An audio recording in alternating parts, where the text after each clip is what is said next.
Good evening. Welcome to the September 1st, 2010 meeting of the Murfreesboro Planning Commission. We have a quorum present, so I'll call the meeting to order. The first item on tonight's agenda is to approve the minutes of August 18th, 2010. Are there any additions or corrections to those minutes?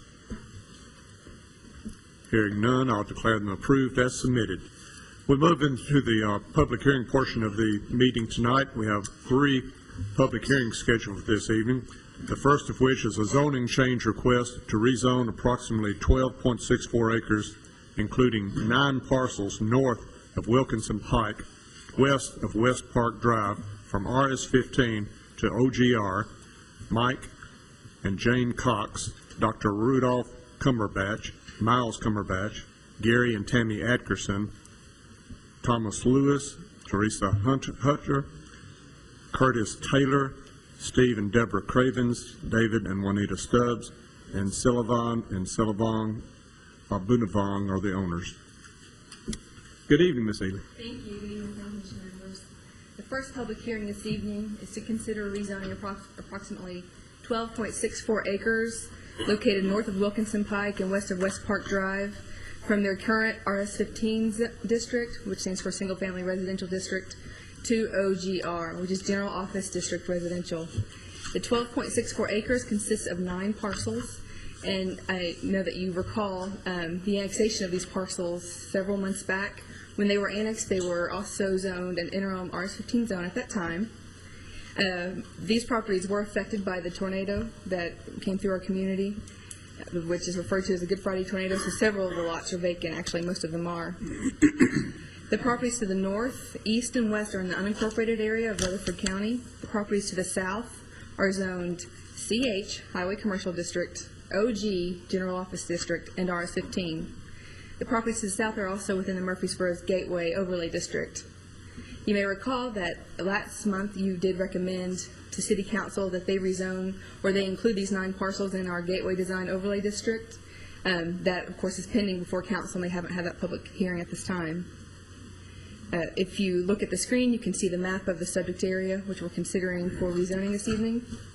The next map is an ortho photo, and it shows the photograph taken in May of this year. And I've also put the names of the property owners on that map so you can identify who owns which properties. The Planning Commission should conduct a public hearing before they consider rezoning these properties from RS-15 to OGR. If you have any questions about the zoning, the staff will be happy to answer them either before or after the public hearing. Are there any questions from members of the Planning Commission?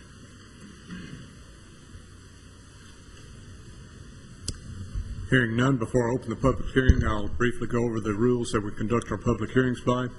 We'll open the public hearing, ask anybody to come forward that'd like to speak either for or against the proposal. You'll come to the microphone, state your name, and give your address, please. Keep your comments to no more than 3 minutes, if you would, because we have quite a few people here tonight that might like to speak. Make all your questions or comments to the Planning Commission itself. If you do have questions, the staff will make a note of your questions, and we'll try to get the staff to address those questions at the end of the public hearing. All that being said, I'll open the public hearing at this time and ask anybody to come forward that'd like to speak.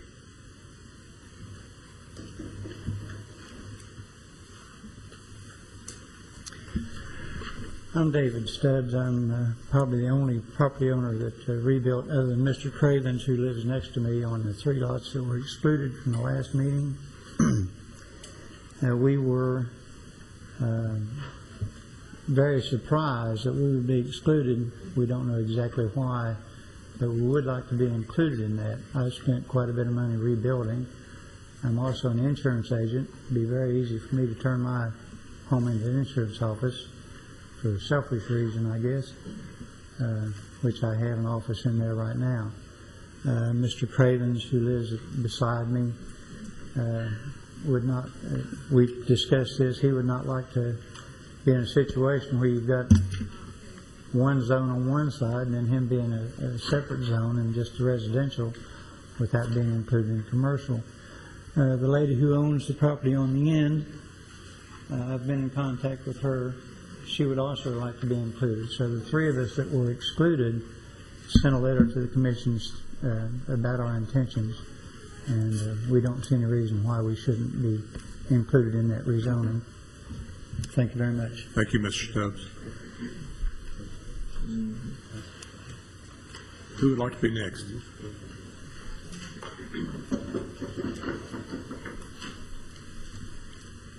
I'd like to begin by introducing myself. My name is Gary Atkerson, and this is my wife, Tammy Atkerson, and we own the property at 2804 Wilkinson Pike.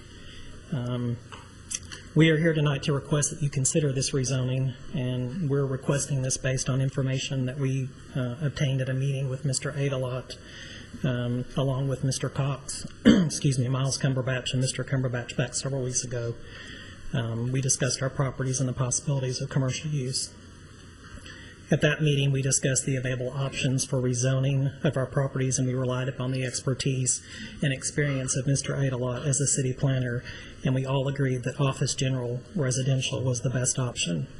Mr. Adelot explained to us that this option had been used in other areas of the city as a transition from residential areas to the commercial highway areas and had been used very successfully.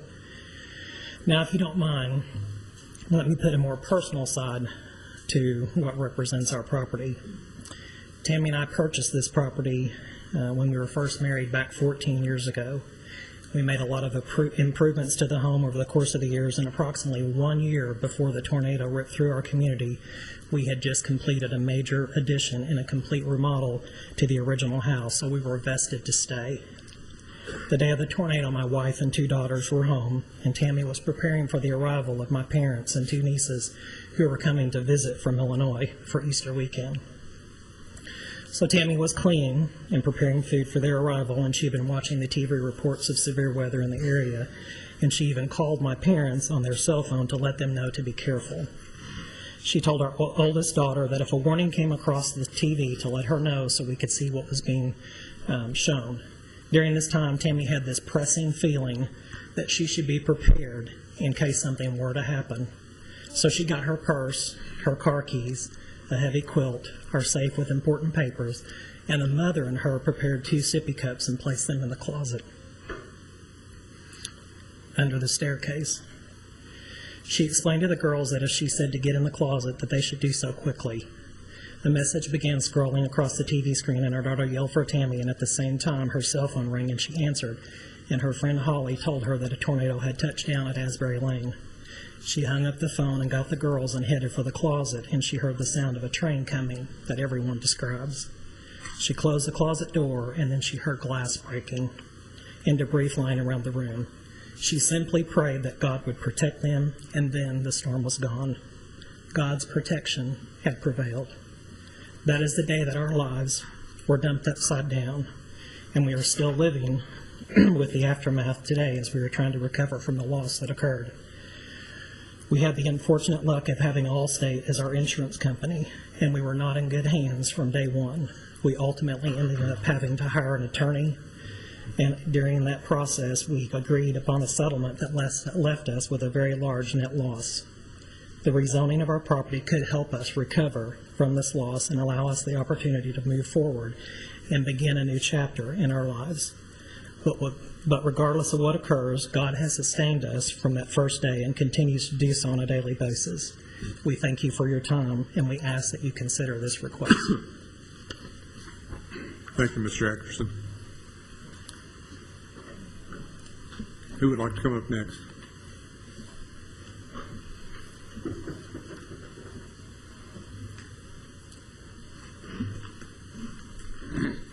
My name is Pat Boland. I live at 2512 West Park Drive. My property is directly across from the vacant lot, which is one of the last lot. It's on the corner of West Park Drive and Wilkerson Pike. In the previous meeting, the neighbors and the people, the residents of the neighborhood, we turned in a petition. This petition represented 46 homes with 66 different signatures. For the people who lived in the 9 lots, for anything that you went through during that time, I am truly sorry. We experienced some of the same things. But at the same point in time, we feel at this point in time that this type of zoning will be encroaching upon our neighborhood. That is a residential area. Next spring, I will be in my house a quarter of a century. We intended for this to be our home that we retired in. We have paid the house off. We consider that as our wealth of our retirement. We feel, like many in the neighborhood do, that this type of zoning, being in the neighborhood, we are not separated by any type of major thoroughfare. We have homes that are backing up to these properties, that our property values will be affected. But one of the main things that we are really, truly concerned about is the water and the drainage. I know in the last meeting when we discussed this, that it was felt like it was part of the 1,000-year flood, the 500-year flood, however you want to term it. But, and yes, have we had some drainage issues down through the years? Yes, we have, but not to the extent that we have now. And in the rain in August, that weekend when it rained, our back lot filled up again. There were people back on Cross Park that had water up to their porches. One of the ladies I talked to said that if it had gone much higher, it would have gone in her house. This is an issue. Over the last 2 years, we've had a lot more water gathering and collecting. So our major concern at this point in time is whatever it takes to work with the city, the county, because we are county, that there be some type of plan put in place. And I know that this is not addressed in this meeting, but we are the residents in the neighborhood request that the county and the city engineers and whoever needs to get involved come in and look at the situation, see what has caused the increase in the water. I can tell you part of it. When it rains coming down Wilkinson Pike, it's like a flood. And the two lots there on the corner of West Park Drive, one that has a home on it, it holds water now. It had never done that before. It does drain over into the vacant lot, but if that vacant lot is built upon and filled, it will not only flood myself and the Barneses, it will flood that neighborhood. So at this point in time, we know that there can be answers to the drainage. We know there can be into the water. And we just ask for the city's help in looking at this and coming up with some answers to help protect us. Thank you. Thank you, Ms. Bowen. Anybody else?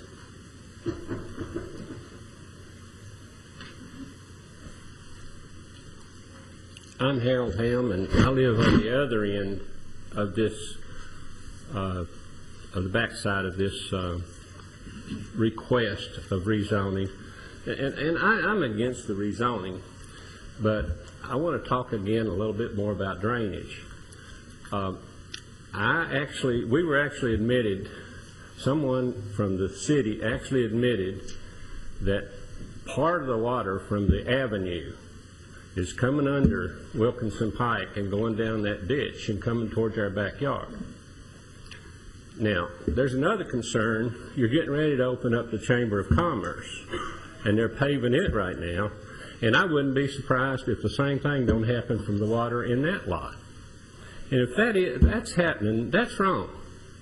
And I'm just asking you to look at doing something right.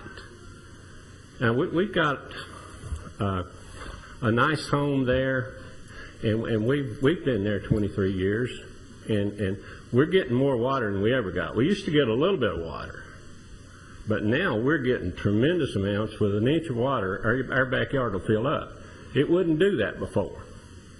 And the reason is it's draining from the avenue. It's going to drain. It drained from the Chamber of Commerce lot because we got mud this last time. And that little ditch ends at the corner of our backyard. Now, they did come and look at it this week, which is which is a plus. They know what we're talking about now, and Mr. Joe's sent them out, and I want to appreciate him doing that. But we're also concerned about these lots. If they're developed, first off, we're going to have an office building in our backyard, and the water from those lots there have to come somewhere, and I don't know who's responsible for the drainage from them.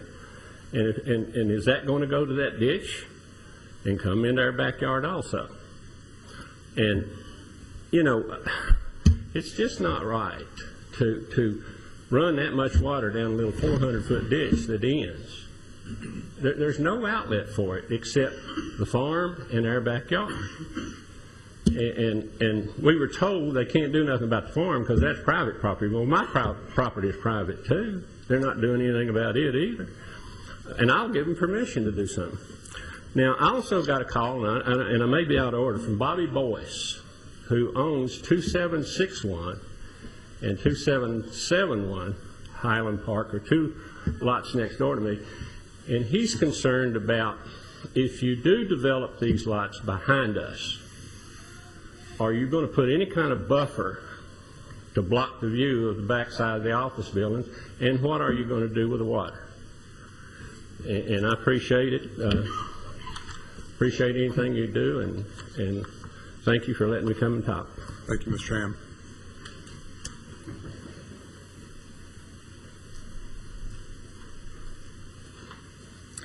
I'm Nancy Hayes. I live at 2687 Cross Park, and I just wanted to voice my concern about the drainage also. The water does seem to be getting worse. I'm afraid with development it really will be worse. Thank you. Thank you, Ms. Hayes.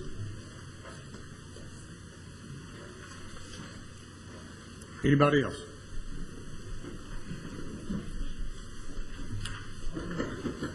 Good evening. I'm Paula Barnes. I live at 2522 West Park Drive. My home faces the first of the 9 lots that run up the hill. I spoke with you before, and I've accepted the rezoning. I understand that. I understand progress. I told you before, I'm willing to have shopping around me. I enjoy those kind of facilities. I am saddened that our subdivision is being encroached upon, because it's hard to think that you're going to live in that house for 25 years and hope to retire there, and I'm going to have to close my blinds so I won't see what's out in front of me when everything starts developing. But I can deal with that. But I too want to voice my concern about flooding and water, because my husband has had an inflatable raft in my backyard when it's 5 feet deep and with water, with my dog swimming around him. I've seen it twice now, and we really just don't want that to happen again. I'm not an expert, I'm not a scientist, but I know rainwater has to go 2 places, either in the ground or downhill. And we're downhill from all this development. So I ask you to please look at your plans for development and make sure that you come up with some reasonable, Mr. Adelot, plan for handling this water as it runs off. Okay? Thank you. Thank you, Ms. Barnes.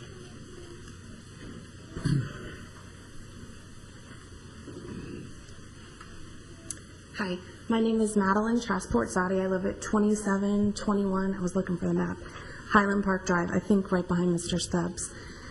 I'm really just here to put a face on us. We also lost our house, and we would have never, ever rebuilt had we thought we would have office buildings in our backyard.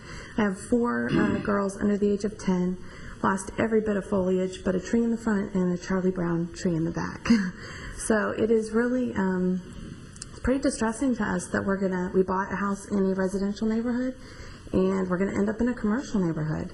And my question really is, if all those 9 lots go, including the corner, when does it stop? I mean, the first people next to that corner lot on West Park, they're not going to want to be commercial next to them.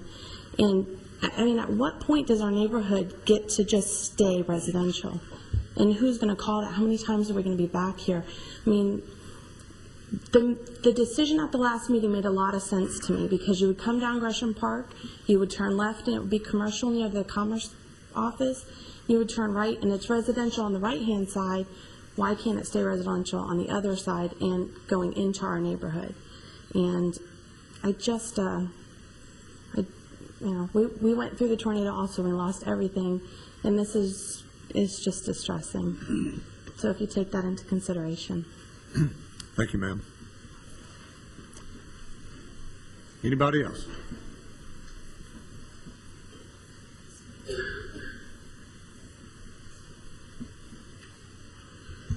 My name is Curtis Taylor, and I lived at 2744 Wilkinson Pike. I moved out there in 1988, a polled Hereford farm across the road. It was where I wanted to live. Then the development started for the Avenue, Medical Center Parkway, and I just couldn't do it. I had to move somewhere else. I don't think my lot is suitable for residential anymore. The highway, the traffic, what you're looking at across the road, I wouldn't rebuild there. I appreciate your time. Thank you. Thank you, Mr. Taylor.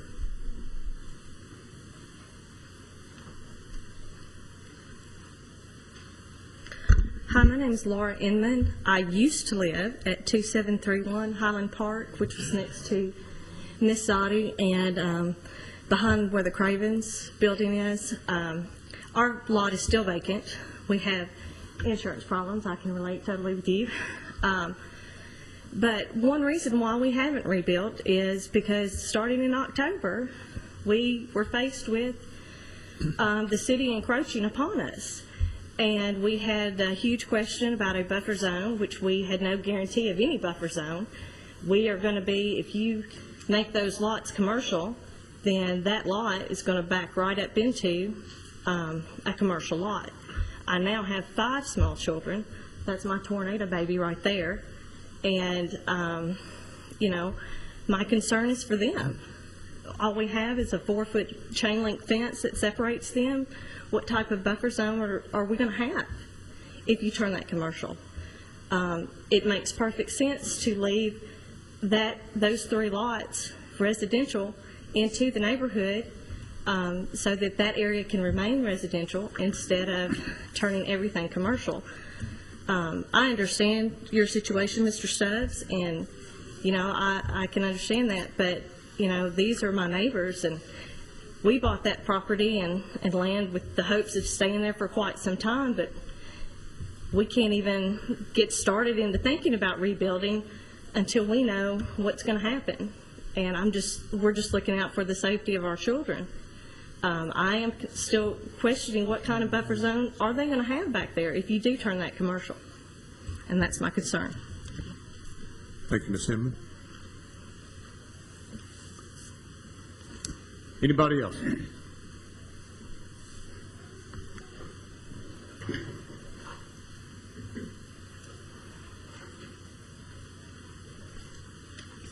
Hi, my name is Allison Cumberbatch. I represent the Cumberbatch family. We own the lots at 2814 and 2824 Wilkinson Pike. And I promised my parents I'd come here today to speak. I really don't have much to add to the conversation. I think my folks are in the same position as Mr. Stubbs and his family, as the Atkinsons. You know, my parents bought that first house, the yellow house, the one with the pool, back in 1992 when they first came to the community when my dad was recruited to work here at the VA. They did, in fact, intend to retire here. They had, in fact, retired. They put everything they had into that house, and it was just, I want to say, 5 years ago that they remodeled it, and Mom finally got her dream kitchen with all her granite. Unfortunately, you know, you can't change nature, and what happened, happened. And now my parents are stuck with this lot that doesn't have a whole lot of economic feasibility as it's currently zoned because of the level of progress that has gone on around us. And I feel for my neighbors, and they are in fact our neighbors. My parents were part of, and that land is part of the Manson Retreat neighborhood. And nobody wants to have commercial or office general, which is what we're talking about, up in your backyard. Nobody wants that. And we feel for you because that's the exact same position we've been in for the last several years as the city has opened up the avenues and created Medical Center Parkway and then the Chamber of Commerce and, of course, the road widening. Because as we all know, it's part of the 20-year plan that Asbury Lane is going to be pushed through Wilkinson, which is why Wilkinson is being improved and expanded upon. And all of that's going to create more impervious surface, and there's going to be some stormwater problems that are going to have to be addressed. But that is separate and apart from the rezoning. And as much as nobody wants it in their backyard, you also have to think about whether or not you can do anything about stopping progress, and whether or not your neighbors are also taken care of. If any of you wanted to buy our residential lots, and build upon them, you're more than welcome to, but nobody's contacted us since the tornado with any interest whatsoever in building a home on our lots. So we asked for this rezoning, and we hope that we get it, because it creates some level of economic feasibility for our lots and enables my parents to pull the greater chunk of their retirement back out and have that at their ready, because they are retired and they need it. It also allows my brother and his family, who lost their home and who don't have the economic wherewithal to get a new home, who are now living in a 2-bedroom apartment. It allows them to make the money off the land so that they can get themselves and their 3 children back into a house. So, thank you. Thank you, ma'am.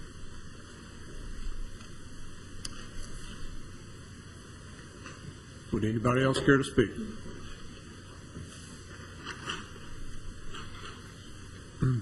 Seeing nobody coming forward, I'll close the public hearing. Mr. Adelot. Yes, I heard a couple of questions. One of the questions would be, and I'm going to say it a little bit different than asked, but what type of buffer is required between single family and office general? I think that's what the seventh speaker asked. And according to the zone ordinance, a type A buffer is required between an area that is zoned RS-15 and office general. That would be required by the developer of the office general side as they develop their property. A type A buffer is not the most intense buffer. It's not intended to be. It does include the possibility for evergreens and deciduous trees. It requires it to be a minimum of 10 foot wide. It's possible that the Planning Commission during site plan review could require some additional buffering if it was warranted. Most of the time, office uses are a little bit less intense and less active than a retail area or an industrial area or something like that. I heard a lot of testimony about drainage. In the last couple of years, we've had 2 real significant events. One of them back in May, and that was just a really big storm. 2-day storm, had 11.5 inches. It tested the system citywide. We were very fortunate. We were able to get some topographic data. We got photographs of it. And we've learned a lot about our system. We're still getting calls. Even this day, we still get calls and photographs from people. And we encourage that anytime people have got information. Apparently, I think somewhere around the 21st of August this year, we had another very intense, heavy downpour. Apparently in this area, it was harder than in some areas. I know in the Cason Lane area it's awful hard. Up in my place on Thompson Lane, it hit real hard because from my personal standpoint, whenever I get water into the floor of my barn, I know we've had a real big rain. But my radar gauge only showed about 2.5 inches. So I know that it came in a very short period of time, very heavy during that time. I suspect a similar thing must have happened in this area. Not as big a rain, but it was very intense when it came, from what I can gather. We're very interested in that. Mr. Ham said something that I do want to correct and put into perspective. He mentioned that the drainage ditch along his property takes drainage from the avenues. I don't believe that is correct. I don't think the water from the avenues comes on over there. I do think that some of the water from the conference center property, that property, what was used to be the Lane property, formerly came on that property, and it still does. Probably something comparable to the pre and post storms. I do think there's water from the Medical Center Parkway that comes onto it. That's what the old drainage system. But I don't think all that water from the avenues is going to Mr. Ham's property. But I think he may have really been referring to the conference center and not the avenues. The avenues is a much larger place, and they have a much more elaborate drainage system. and I don't think that he's getting water from that. In any event, that little ditch and that little pipe that he's referring to could not handle all that much drainage, and I can tell you that for sure. I know our city's inspectors were on site this week. Mr. Huddleston and Mr. Ron Dennis in the plant in the engineering department were on the property looking at it. Mr. Ham's property is in the bottom of a hole. I've provided to you a map. I've sent that to Ms. Ham, emailed it to her. And what it shows is the drainage depression, or actually the land form to the west of their property and including their property. And what you can see is about the overflow elevation for that depression, the 577 contour line. But what you'll also notice is that there's a large drainage easement in the back of the Ham's property. Now, that property was not in the city when it was developed. It was developed in the county. I truly believe that the design engineer who was working on that subdivision and the county engineers, whoever they were, had an awareness that there was a depression here, and they tried to put some encumbrance on the land to offer some degree of protection so someone wouldn't put their house down that hole.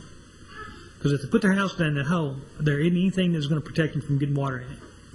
But what they're getting instead is water in their yard. And I think that's the testimony we keep getting from Mr. Ham, that they get the storm drainage, Mr. and Ms. Ham, I might add. They get the storm drainage, but they also get the muddy water that comes off of the street and the construction sites, but also very possibly the cornfield beside them. That's a cornfield, and if it's got water in it, and once it fills up, water from that cornfield is going to come on to them. So it may be a variety of things that is affecting the Ham property. Now, the property to the east over there around West Park Drive, none of that water comes from the avenues either.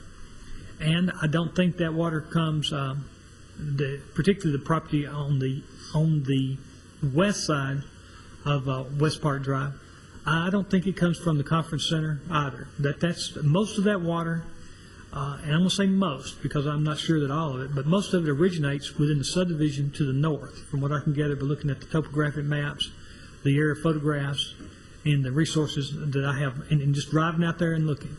And most of that water is originating in the subdivision. Now, I'm not saying they don't have a problem, because by their own testimony, and it's repeated testimony, there is drainage being observed in the ditches in the system. One of the things that we will do, regardless of whatever form of development it takes, we're going to be looking very closely at the storm drainage. And it is very reasonable to request, it's very reasonable to expect that we will try to team up with the county engineers to address this situation. Certainly the city is not going to go and develop a massive project internal to that subdivision with it not being in the city.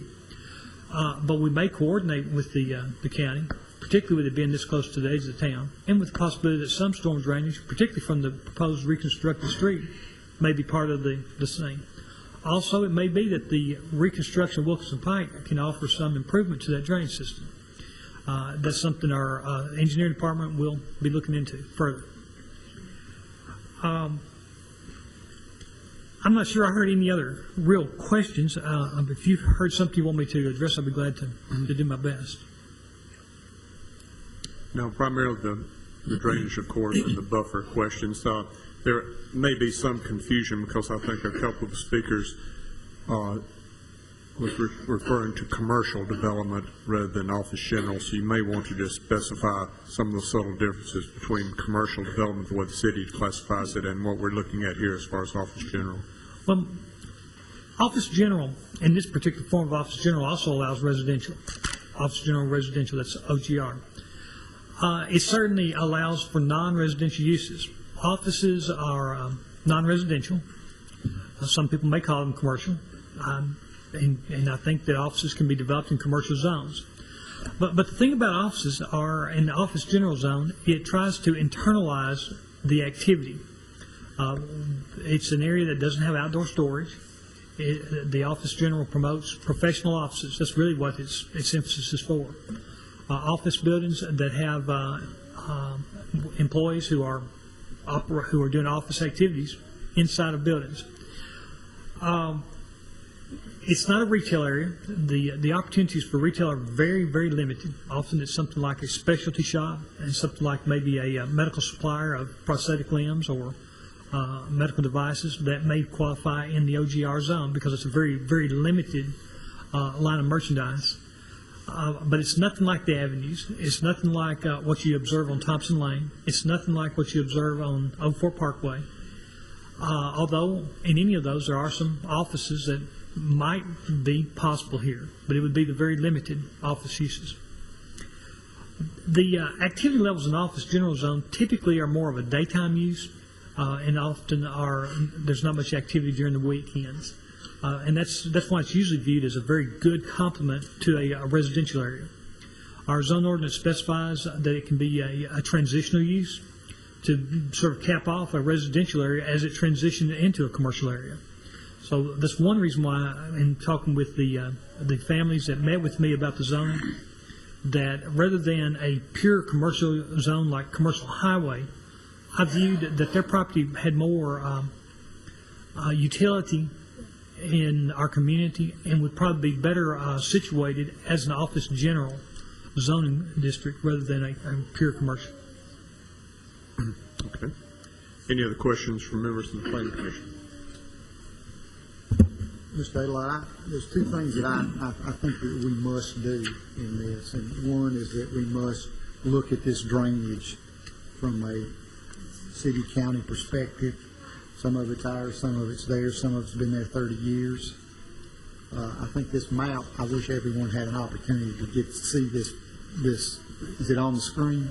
Or If cable put it up, they can see it on okay. TV. I think it shows a depression that's a giant hole out there that's causing some of this. But what I want the city to do is, and we will do this, we want to look at the drainage. We want to see what the recreation of Wilkerson Pike will do to help it, because they do have a legitimate drainage problems, and we can be part of the solution on that. And then two, we need to make sure that the neighbors out there know what our buffer is. 10 foot of what?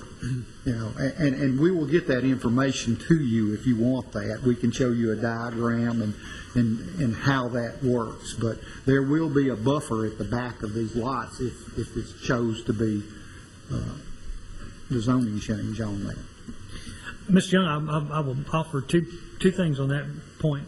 One of them is our zone ordinance is posted on the internet on our website, and it would be in section 27 dealing with buffer zone requirements. And anybody just wanted to look it up can, probably the people who are at home, got their computers, can have it up by the time I'm through speaking. The second is any site plan review is going to be back before you. Any site plans will be back before this body. And that's one of the reasons for a planning commission. A planning commission has many functions, but one of them is it adds an element of institutional memory. When you all first hear about it during the zoning, and you hear the testimony, and then when the development plan comes back, we're real careful to make sure you know the location. You have a chance to reach into your memories and see, was there something that we talked about during the zoning that may have a bearing upon our review of this plan? So that's something that sometimes people don't recognize, that you all are listening. Staff is listening. We reach into our memories. But you all see any kind of development plans that come back that would include redevelopment of these properties, if it's rezoned. Any other comments or questions from the Planning Commission? Chairman Lamb, I'll just revoice what I said the last time when we voted on the 6 lots originally. It's just my personal opinion. I do not see a compelling reason why we even want to go to Office General with respects to this residential neighborhood. And as I did last time, I will vote against rezoning these 9 lots to OGR. Thank you, Mr. Halliburton. Mr. Gilley? The same goes for me as well. I think Mr. Halliburton and I had very similar comments last time when the issue about the 6 lots came up, and adding the 3 lots really doesn't do anything to change my position in that regard either.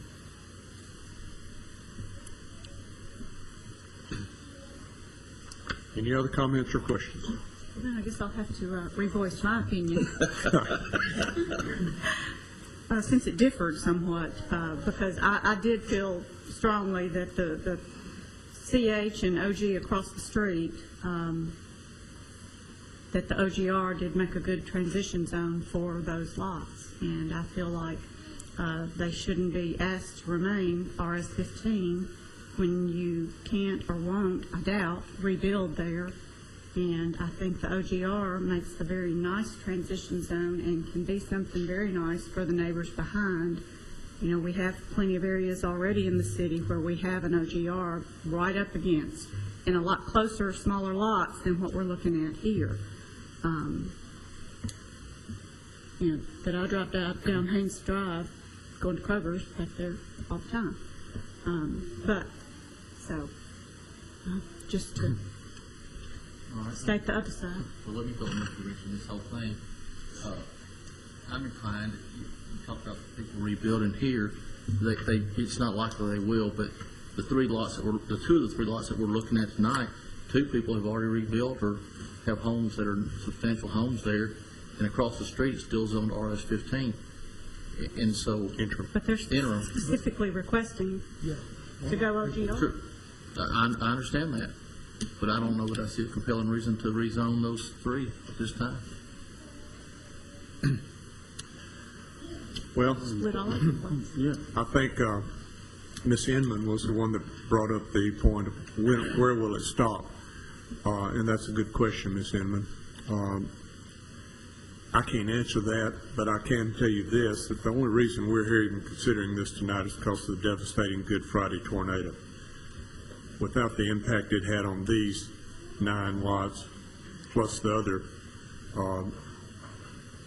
terrible things that it did in the whole subdivision and throughout the community, we wouldn't be here discussing this. The families that lived in those homes on Wilkinson Pike would still be living there, raising their families. The ones that were retired there, like the Cumberbatches, would still be there enjoying their retirement. And we wouldn't even be considering this for Office General or any other type of zoning change, I don't think, at this time. But because of the destruction rate by the tornado, the nature of the use of these lots has changed. And for these people to go back in there and rebuild on those lots has not become an attractive option to them. And that's why we're in here discussing the whole thing. It is at their request. Now, as far as future expansion into West Park and other streets back there in Manson Retreat subdivision, as far as future commercial encroachment in there, I look upon it very negatively. Obviously, this is only coming before the Planning Commission because the owners of these lots have asked for it to be. So, but as far as anything else going back there, I can't see it happening myself, and that's just my opinion. So where does it stop? It may stop right here, but it wouldn't even be here had it not been for the tornado. Chairman Nam, I think I want to offer you 2 thoughts on that, and one of them to sort of collaborate what you're saying. And I really should answer the lady when she asked where should it stop. Zoning is often difficult to predict because it can be influenced by the whims of somebody who owns property or who may desire to acquire it. And when you buy it, you have one idea. When you sell it, somebody else has a different idea. But it's very apparent that when property is internal in the subdivision, that it may be less appropriate for something that's dramatically different than the rest of the subdivision. When it's on the perimeter, or when it's on a major street, or when it's at a major intersection near the perimeter, often it's viewed as having other opportunities that may not be present internal to the subdivision. And it's my belief that the lots that front on Wilkinson Pike are different than the lots that are back in there. The streets are residential. They weren't built for commercial. They won't be rebuilt for commercial. And there's hundreds of lots back there in Manson Retreat and the other subdivisions back in there. The lot on the east side of West Park Drive, I would not be at all surprised if we don't see a request for it. Someday there will be independent of this. Because I think someday someone's going to say, well, you know, I've got a lot that fronts on Wilkinson Pike, and the property across the road is now something different than it was when I bought my property. So I think that would be about the limit of it. After you get back in there, you're just not going to see it go because there's not going to be any interest on the part of the community. The opposition from the neighbors will be that much stronger, and there just won't be the economics to support it. I want to visit with the Planning Commission just a moment about why this is back before you. And I know there's some question. There really wasn't a question about why. I tried to describe in the staff comments the why. One of the things that we heard at the last public hearing, or we didn't hear from any of the property owners. Not a single one of them spoke. They just thought, I guess, that it was just self-evident that this needed to be changed. That the staff was supportive of it, that they had a discussion with me, that they thought that they didn't have to be part of carrying the ball. But they were watching on TV, and before the meeting was over, they were already wondering, what happened? What happened? So the next day they contacted me, Mr. Stubbs, I guess Ms. Stubbs. What happened? Why aren't we being included? And I was faced with a dilemma. Well, Planning Commission had a public hearing. They heard testimony. They deliberated on it. They made a recommendation based upon what they heard. And they said, well, how do we get on this? If you're fixing to take that to the city council, can we tell the council to include us in this request? And, I thought, well, that is a possibility. But there is a possibility also that had the Planning Commission heard any testimony from those property owners, that there might have had a different view on it. Or they may have had the same view. I don't know. But I heard during your deliberations, the question came up, what do these people want? There was no email. There was no correspondence. There was no direct communication with them. We didn't have the ability to give you an idea. Tonight, we have some. You have some correspondence in your agenda package from people who wrote some emails or some letters. So now you have that to be able to include in your deliberations and whatever you recommend. So if it goes to the city council, whatever goes this time, there won't be the ability for them to say, the Planning Commission didn't know what we wanted. The Planning Commission had a chance to hear from them, and they had a chance to speak, and they did. So that's one reason why it's back before you.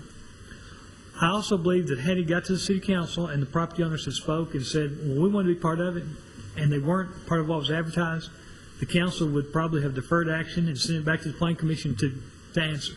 So I'm just saving us all time and doing a better job of looking at this holistically. Also, in my mind, we look at this map tonight and we see RS-15 on the south side of Wilkinson Pike. I would remind the Planning Commission that the Planning Commission has already recommended that area to be zoned, that at least the part between Gresham Park Drive and this line, the Planning Commission has already recommended that to be zoned Office General. It got to the City Council and it was denied. But I believe that will be coming back to you and it'll be looked at again. So you may see RS-15 there today, but I will tell you we'll be seeing a different request on that tomorrow. It may not be tomorrow, but it will be soon.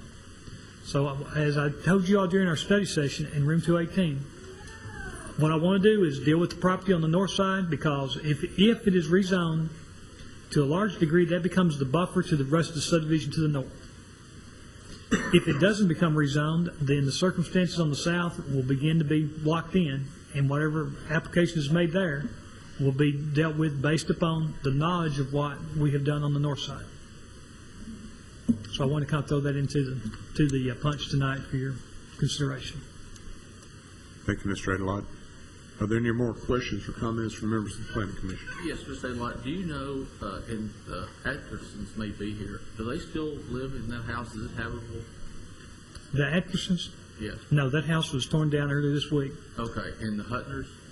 The Hutners, no, that house is boarded up. So of the 9 lots that are in question, how many residents do we have? Right now, there are 2 residences that exist on the properties. That would be the Craven property and the Stubbs property. Those are the only 2 that have houses upon them that are inhabited. Mr. Lynn. Mr. Adelot, all 9 of these properties that are in discussion tonight, have been asked for the zoning change. Is that correct? I want to make sure I understand that. Yes, sir. At this point, every one of the property owners have indicated their desire to be rezoned.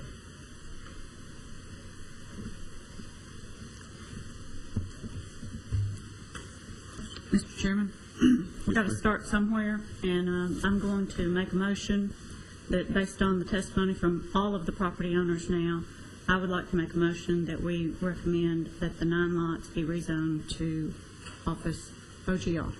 I second that one. Motion is made and seconded. All in favor indicate by saying aye. Aye. All opposed, no. No. Okay, we'll do a showing of hands. Once again, all in favor say aye. 1, 2, 3, 4. All opposed, 3. Motion carries 4-3. Okay, we'll move on to the next public hearing. I want to thank everybody coming and giving us your input on this public hearing tonight. The next public hearing will be concerning a zoning change request to zone approximately .32 acres from RM12 to RS4 located along February Street. Kenneth Johnson Jr. is the developer. Ms. Ely.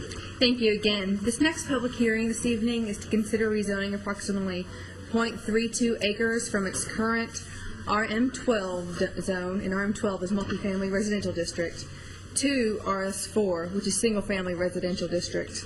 The property consists of one parcel that's located east of February Street, just north of Bridge Avenue. It's identified in purple on the map on the screen. There are 2 houses currently located on this one parcel. The properties to the north, east, and south are zoned RM12. The properties just across February Street are zoned RS8 for single-family residential purposes. I do have a photo in your staff comments that shows the 2 houses that are in question this evening. The applicant's purpose for requesting this rezoning is because he'd like to be able to sell each house on its own lot of record. Currently, both houses are on one lot, and to sell one house, you'd have to sell them both since they're on one lot, or they're both on one lot. The current zone, which is RM12, the minimum lot requirements of that zone would not permit the subdividing of this lot because the minimum lot size is 75,000 or 7,500 square feet.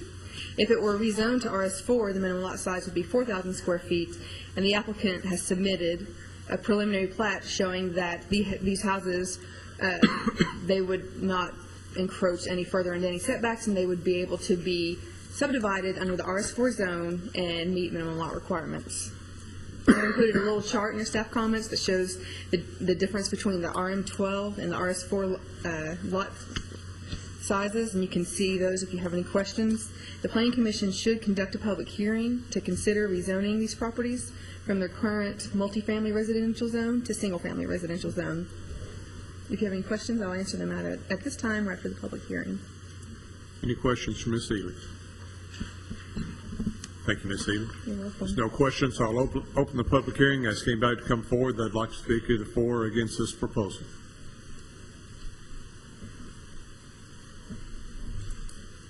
Nobody? Okay. I'll close the public hearing. If there's no comments or questions by the Planning Commission, we're ready for a motion. Move for approval. Second. All in favor say aye. Aye. All opposed. The motion carries. Third and final public hearing this evening is a zoning change request to rezone approximately 34.24 acres from RS15 to RM16, located along Manchester Pike, Jones Company developer. Ms. Ely. Thank you again. The last public hearing this evening is to consider rezoning approximately 34.24 acres from its current RS15 zone to RM16. The subject property consists of one parcel located along the western side of Manchester Pike. The properties to the north, east, and south are in the unincorporated area of Rutherford County. The properties contiguous with this parcel to the west are zoned LI, Light Industrial District, and is a location of several industrial sites, including Pretoria and interstate warehousing. The property owner is applying to rezone the subject parcel from single-family residential district to multifamily residential district. Under the current RS15 zone, without considering any of the limitations of the wetlands that exist on the site. The property owner could develop the site with approximately 72 single-family houses, and it's proposed to be rezoned to RM16, which has a maximum density of 16 units per acre. Not considering any density bonuses, the site could potentially have 516 dwelling units. A neighborhood meeting was held by the applicant on August 16th at the Black Fox Elementary School. The purpose of the neighborhood meeting was for the applicant to have an opportunity to get the word about what the request is and what he'd like to do. This is the home of Mr. and Mrs. Jones, who they currently live on the site, and that's the site they're requesting the rezoning for. Mr. Randy Caldwell is representing the applicant this evening, and he has a presentation he'd like to give to you after I finish speaking. Also, the applicants are in attendance tonight, so if you have any questions about their request, they'll be able to answer those questions. Do you have any questions for me at this time? Don't think so, Ms. Ely. Thank you. I'm going to open it up to Mr. Caldwell. Mr. Caldwell, or Mr. Caius. Well, normally he has a wonderful presentation prepared for us. You still will.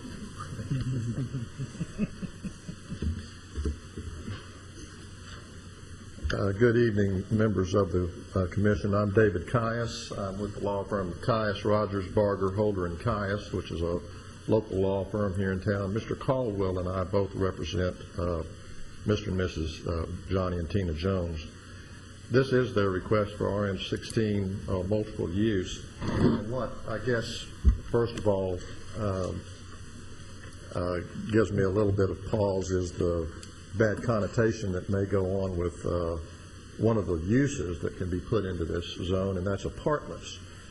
There's multiple uses, but apartments for some reason has taken on some type of negative connotation, and I guess I should understand that, but I don't really fully comprehend it, because I think we probably all lived in apartments at some point in time during our life for whatever reason, whether it was close to school or close to work. There is a current need for apartments in this particular area.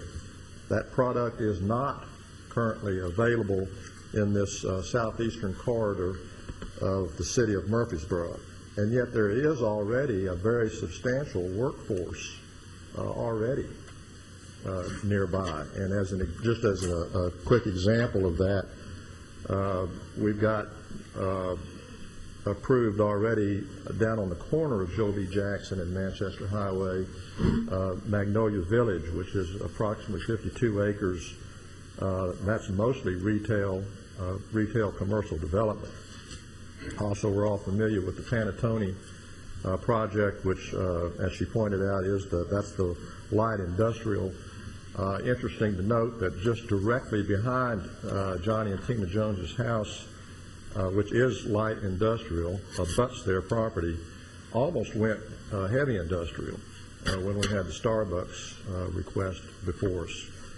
That was eventually pulled. So right now it is light industrial, but likelihood is that it very well could go to heavy industrial. Also, we know about the Jones Foundation, that huge master plan. That's over 1.4 million square feet of commercial development just within that master plan. We see Perfect Equipment out there. We know they're already there. They've got 130,000 square feet of building and a possible 120,000 additional square feet. We've got Interstate Warehousing on Joe B. Jackson, Pretoria Transit, and Intermetro. Huge developments, industrial developments out there. So, and there's more. That's just a quick example of what we right now got in that area to show you what kind of workforce that we've got out there. So apartments, I think, would be a very good development for this particular area. One of the several of the concerns that we heard at the neighborhood meeting that we had, I thought it was a very good meeting. All of the concerns that we heard, we also share those same concerns, and they're the traffic, the density, the lighting, the buffering, the drainage. All of those things are of concern to us. Those are things that need to be addressed and will be addressed at any certain site plan review that Mr.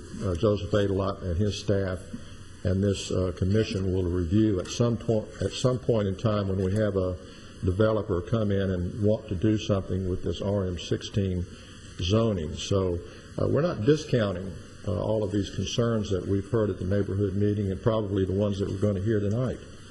I think they do need to be addressed, and we're ready to address those when that time comes.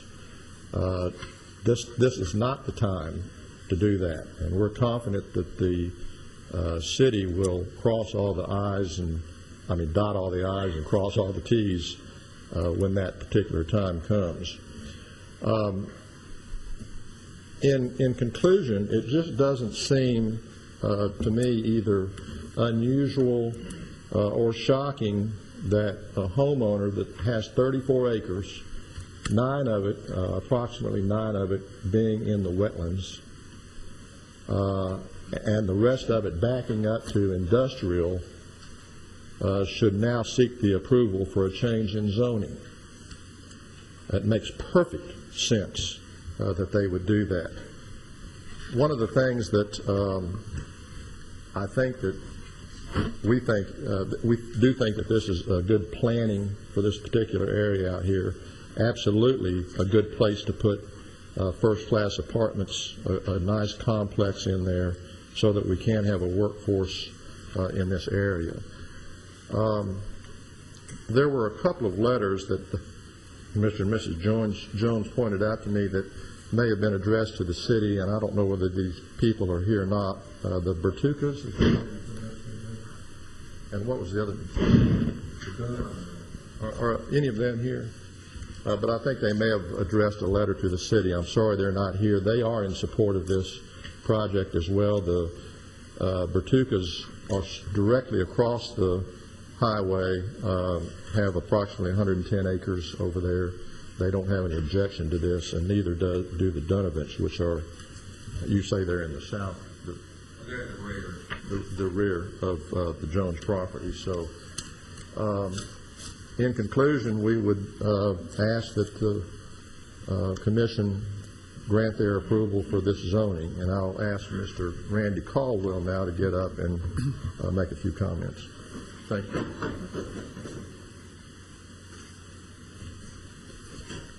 Well, David's stolen my wonderful presentation, so I was going to actually spare you that a little bit tonight, as I went through a fairly exhaustive presentation at the workshop, and we also went through this in quite a bit of detail when we had the neighborhood meeting. But I did want to reinforce a couple things that David had mentioned, and I know we have to go through logical justification why we feel this makes an appropriate land use, a compatible land use, an appropriate land use transition between this industrial. And a lot of that has to do with the surrounding land uses, again, backing up to basically industrial property that's directly adjacent to us. We do not have other property that's between us and the industrial property. On top of that, basically, we are fortunate that the Elam Farms Parkway does border the north end of the property. So we do have an access that is going to, although it's not there right now, will provide direct access from this property potentially over to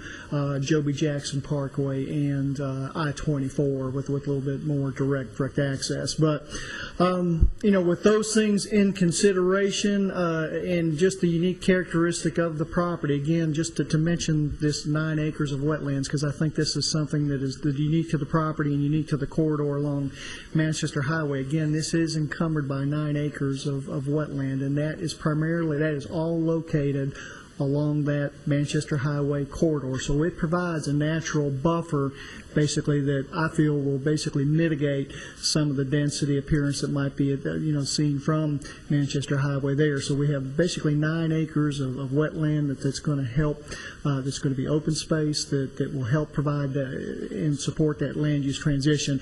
I wasn't going to use images, but I'd like to say that a picture is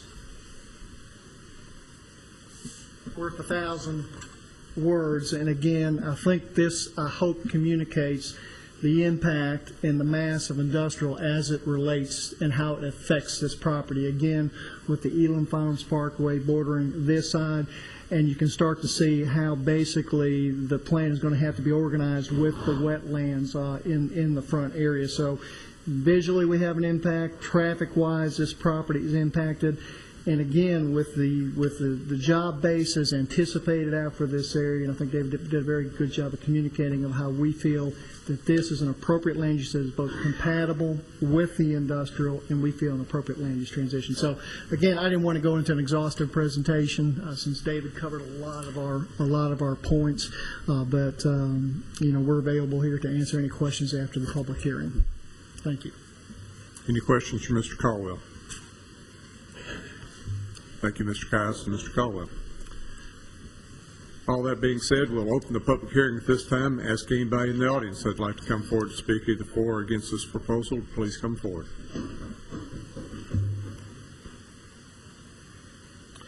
Hello, my name is Jerry Edens. I live at 2126 Aladar Run in Nelson Downs. My property backs up to 7 acres that back up to Manchester Highway.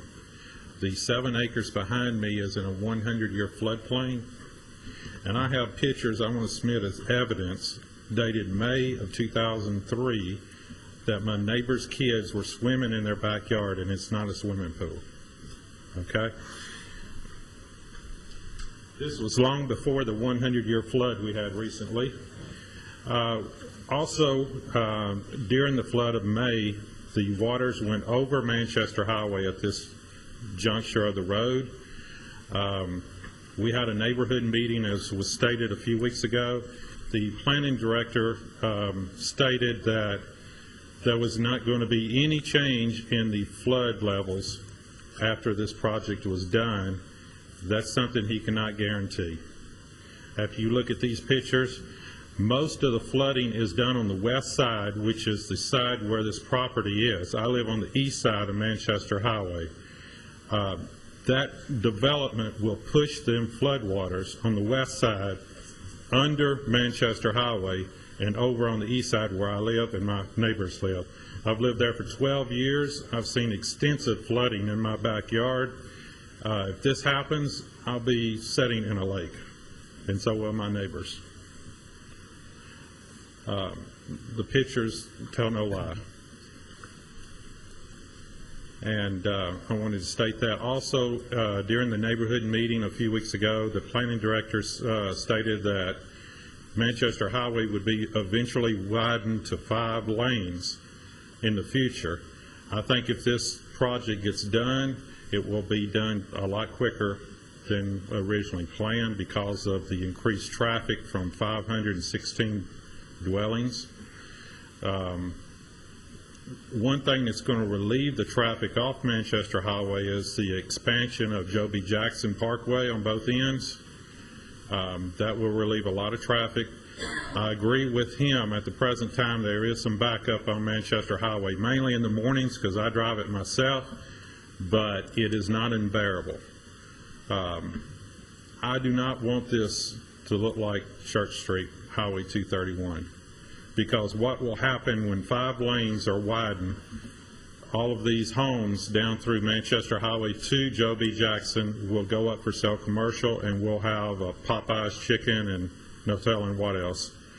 And I don't want my backyard to look like that. That's my retirement home. Thank you very much. Thank you, sir.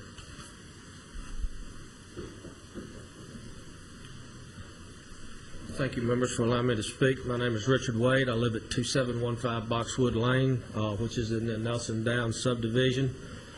Before anybody speculates, as the gentleman did in the first meeting, why I wasn't present at the first meeting or at the neighborhood meeting, I have just found out about this recently due to my work schedule.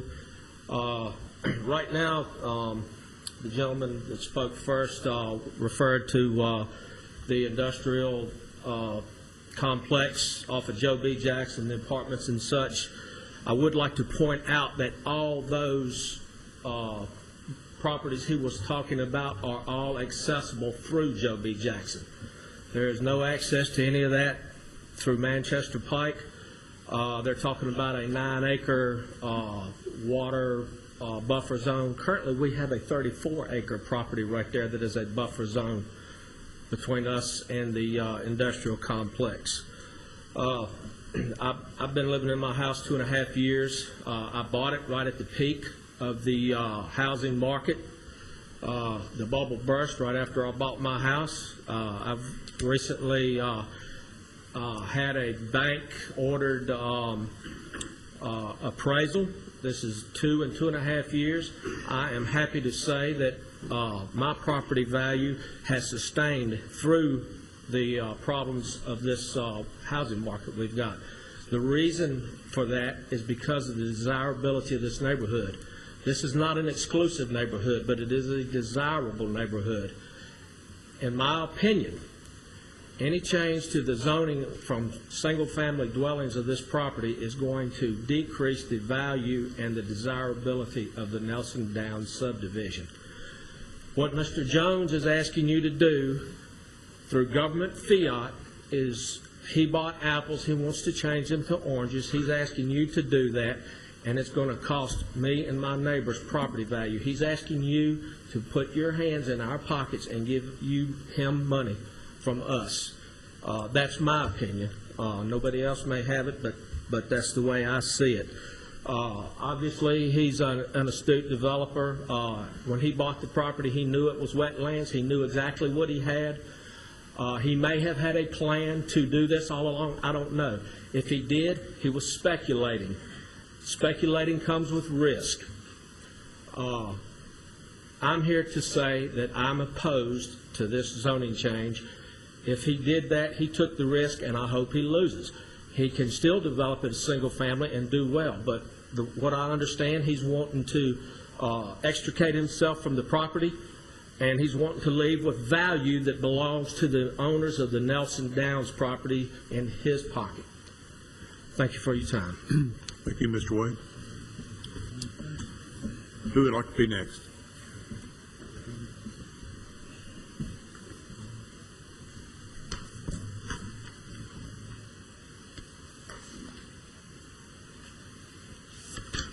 I'm Clipper Thigpen. I live at 2022 Crossfield Drive in the Two Hill subdivision, right off the Manchester Highway, about 75 yards from the Manchester Highway. And I strongly oppose the rezoning.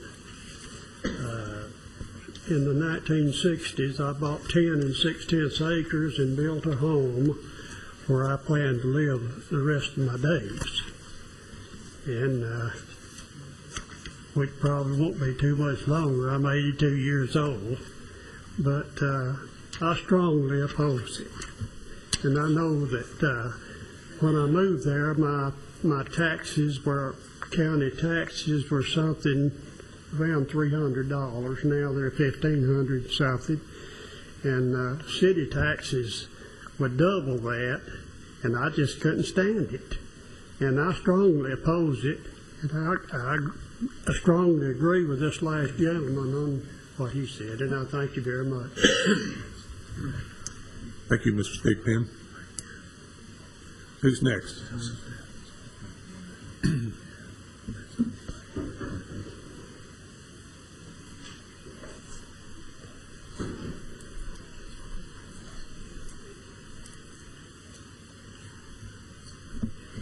Hello, I'm Judy Beasley Whitehill, and I live at 2221 Red Mile Road, which is in the Nelson Downs subdivision. I moved to Murfreesboro 44 years ago with my family, and I think one of the things that Murfreesboro has always been known and continues to tout is its quality of life for its citizens. And as I've watched and observed over the last 44 years, I've seen lots of changes to Murfreesboro. And of course, we know that progress is inevitable. But I also know that people, and many of the people who've spoken this evening, take very seriously purchasing their home. When I bought my home in '93, after a divorce, my son and I moved there, and I knew that this was going to be the home for the remainder of my life until I'm in assisted living. I now have my home paid for, and it is my investment. It's what's going to help see me through retirement. and I really was very disturbed when I heard about the zoning request. I guess, having been a teacher for 35 years, I have a real issue with fairness, and knowing that the Jones did ask 10 years ago for this property to be rezoned for city limits when the rest of us were in the county was just a bit, I thought, unfair. And now to know that 10 years later, after they have bought or built a beautiful home there, now they've decided for whatever reasons that they wish to move. And it will, as the other speakers have talked about, devalue our property. If you ever drive down Manchester Highway between Rutherford Boulevard and Joby Jackson Parkway, you will see after a torrential rain that there is significant flooding on all of those properties, in the front yards and the backyards. And if there is this zoning change allowed and the significant numbers come in like we have heard is a possibility, then there will be a tremendous amount of damage done to homes because of flooding. And I would just respectfully ask the Planning Commission members to consider this when you're looking at the fairness of this issue for the many, many residents who live in that area and who do intend to make that the home for the rest of their life. Thank you. Thank you, Ms. Whitehill.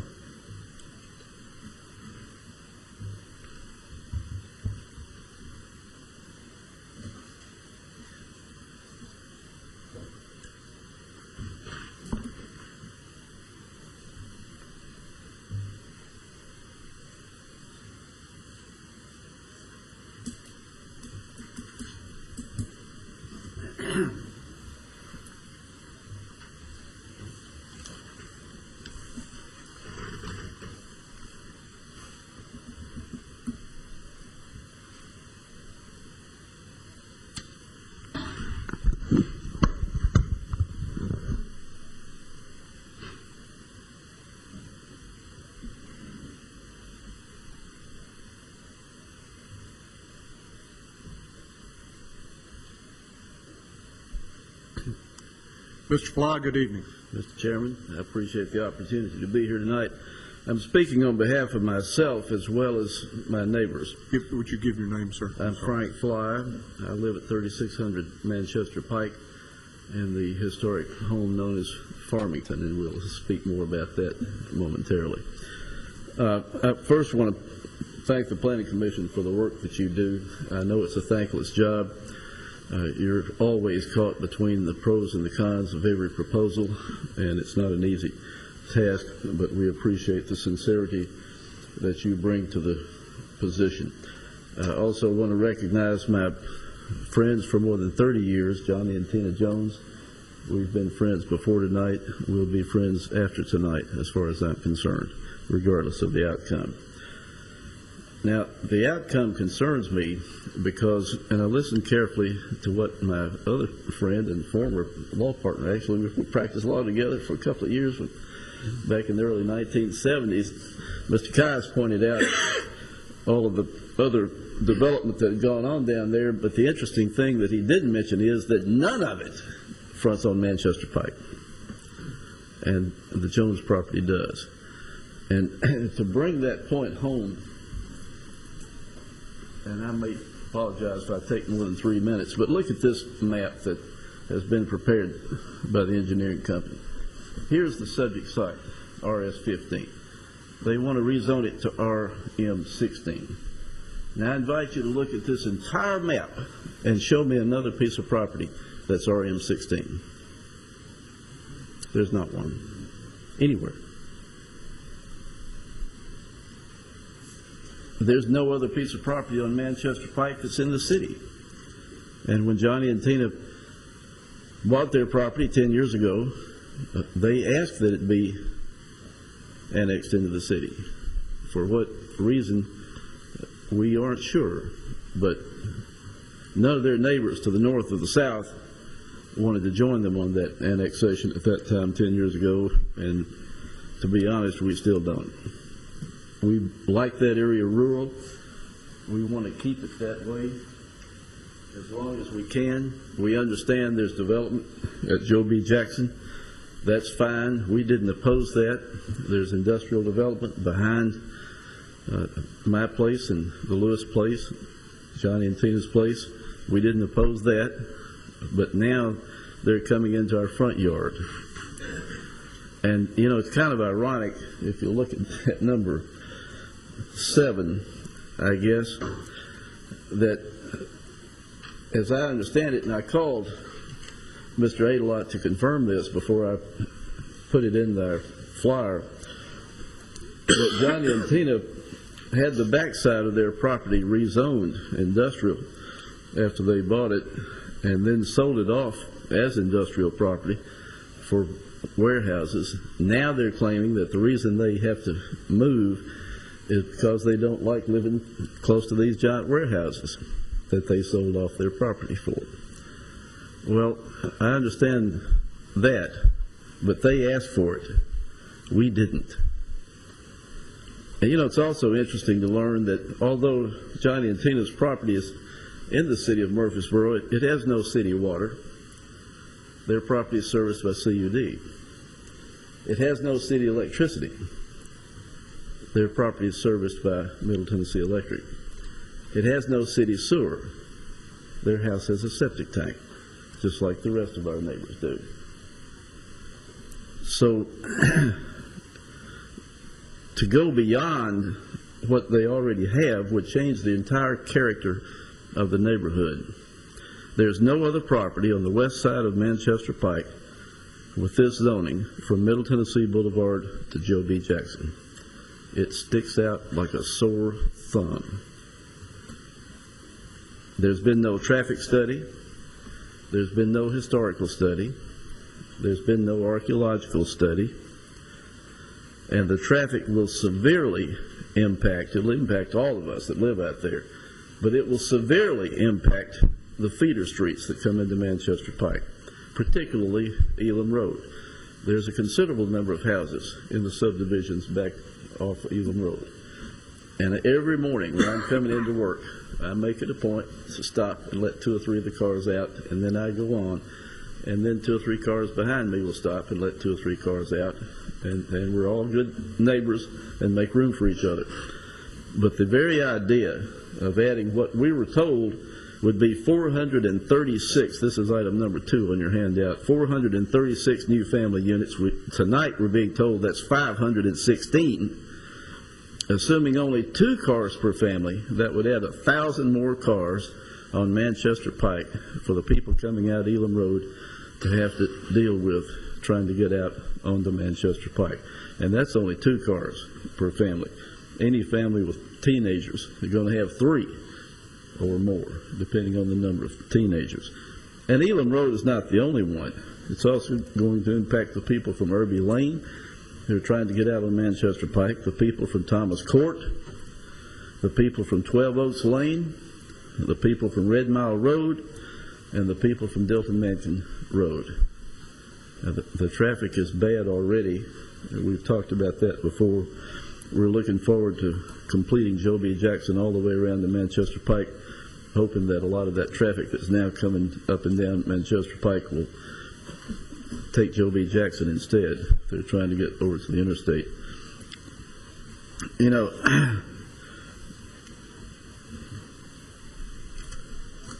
talking about the flooding, 9 acres of this property is within the 100-year floodplain. It's classified as wetlands. And paving and the construction of the remaining 26 acres would certainly cause additional flooding. Now, I understand about retaining ponds and that sort of thing, but here's the point about that. In order to build enough capacity in these retaining ponds to hold that much water that's going to run off from all the pavement and the buildings, the roofs of the buildings, is going to take a substantial amount of acres. So that 26 acres would have to be reduced to make room for the retaining ponds. So we're going to end up with, what, 516 homes on 20 acres? And that doesn't count the commercial uses, buildings 3 stories high. This land is farmland, and I want to make this point. I invite you someday, one day, to take an hour or 2 as necessary and drive 5 miles out Highway 231 and come back into town. Then drive 5 miles out Highway 96 west, then come back into town. Then drive 5 miles out Northwest Broad Street and then come back into town. Then drive 5 miles out 231 north toward Lebanon and come back into town. And then drive 5 miles out our road. You can feel the difference. You can smell the difference. You can sense the difference. You will automatically be more relaxed. You will be more at ease.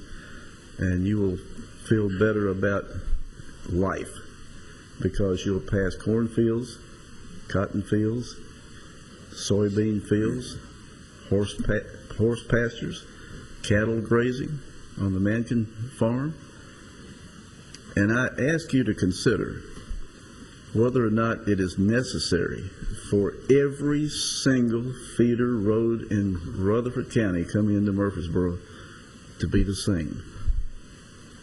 Or could we spare one road and allow it to be an option for people who like cotton fields and cornfields and soybean fields and horses grazing and cattle fields more than they like strip shopping centers and drive-in restaurants and branch banks. No site plan has been submitted, but the thing about site plans, as I understand them, is that if they meet the criteria of the City Council's regulations and the city charter, they can't be denied. So the zoning is really the only option we have to oppose this. The other thing that Johnny admitted, and I appreciate his honesty the other night, was that he's not going to develop this. He wants to get it rezoned so he can sell it for a higher price. We don't know who's going to buy it. We don't know what they're going to do with it. And we don't know what kind of commercial use they might have. You know, one other thing, I guess, we talk about progress, and I want to make this point. Progress can only be defined as moving forward in the direction that you're heading. The question is, are we heading in the direction we want to go with this particular proposal? One last thing. Talking about the historic considerations. My house is considered by many people to be the most historic home in Rutherford County. It dates back to the regulator movement in the 1700s, when Captain James Johnston got 3,000 acres in a land grant from North Carolina when Tennessee was a part of North Carolina. During the Civil War, when the Confederates occupied Murfreesboro, General Braxton Bragg lived in my house. When they lost the Battle of Stones River and he fled to Chattanooga, Union General William Stark Rosecrans moved into my house, and his wife stayed there the rest of the war. 36,000 Confederate troops camped around the springs that are on the Jones property. We sure would like to have that property behind Oakland's mansion that's been developed into public housing back, wouldn't we? To have a little more room around that house. I've talked with the people at the National Park Service, and I've talked to Mr. Kaz about donating my house to the National Park Service or to the Oakland's Mansion Board at some point in my life or at my death. I'm serious about that, but only if it can be preserved in a state that people would appreciate it. And if it's going to be totally swallowed up by thousands of apartment units and commercial properties, it wouldn't be worth donating. Thank you. Thank you, Mr. Fly. Anybody else? I would hope that the commission would grant me a little bit of rebuttal for just a moment. Briefly. Yeah, I understand. It's always kind of dangerous to rebut Frank Fly because he'll get me back sometime in the courtroom. I don't know when, but I'm going to be watching my back. The little nostalgic trip that Frank Fly took us on down Manchester Pike isn't as nostalgic as you might think. And I know he's very conscious of protecting his front yard, as he said. But quite frankly, across from Mr. Fly is McKnight's Market. There's a Citgo gas station right there. There's Old South Excavating across from him, and a little bit further down is Hale's Trailer Park. So this nice little nostalgic trip that he's taken you on isn't quite that way, and I invite you as well to drive down that highway and just see what is there at this point in time. That's all I have to say. Thank you, Mr. Cox. Thank you. I'm Frank Hill. Speak as a senior citizen of the Manchester Highway.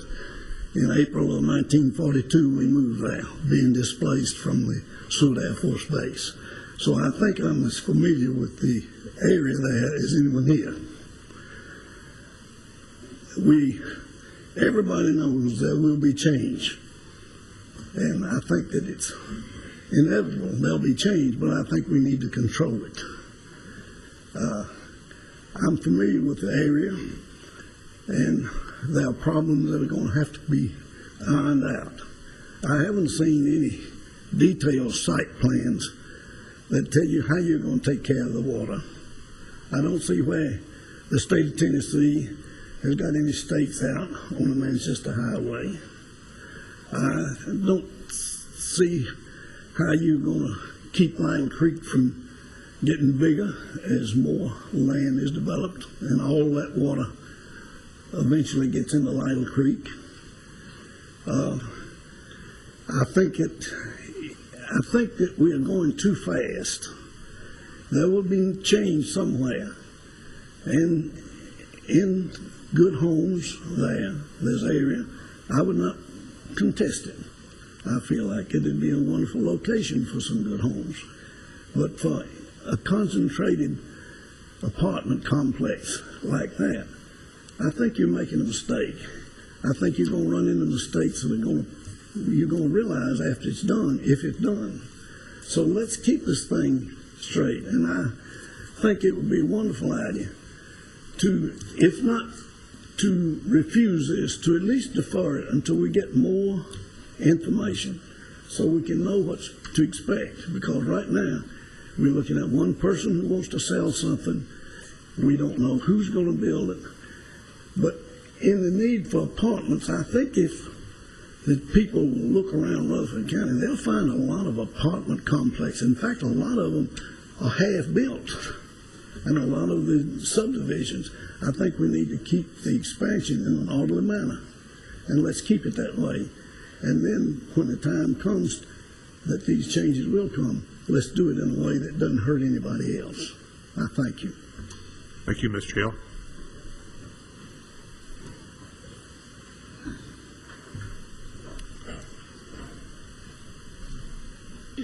My name is Lucille Nunley. I didn't come with a speech made up, but I just can't sit back there and not come up and say something. I live at 1802 Lee Lane, which is at the end of Elam. Go down Elam Road, turn right on Lee Lane. I live at the end of it on 4 acres down there. I'm a widow. I've lived there 42 years. You can't hardly get out there in the morning. I don't dare try to go out Elam Road early in the morning because, like the gentleman said, the only way you can get out on the Manchester Highway is to let some good Samaritan that's coming from toward Manchester let you out. So I just I don't drive that road much early in the morning because it's just too dangerous. My husband and I bought that 4 acres 42 years ago and built out there because we liked it. It was kind of in the rural area, a rural part of Rutherford County. My daughter, who lives in Pennsylvania, when she comes home, she grew up there on that place. She said, "Mama, I just hate to see, every time I come home to Rutherford County, I just see concrete." She said, "Sometime when I come home, I don't think there's going to be anything here but concrete anymore." And she said, "It just kind of breaks my heart." I agree with Mr. Fly. We do need some rural areas. We need some, that's the kind of life that some of us like. We don't like all this hustle and bustle and so many different places. So I am very much opposed to anything else going in out there because we've got enough already. And I just appreciate you letting me speak because, like I said, I didn't have a speech ready, but there's just no way I could sit back there and not say something, and I appreciate it. Thank you very much. Thank you, Ms. Donnelly. Anybody else?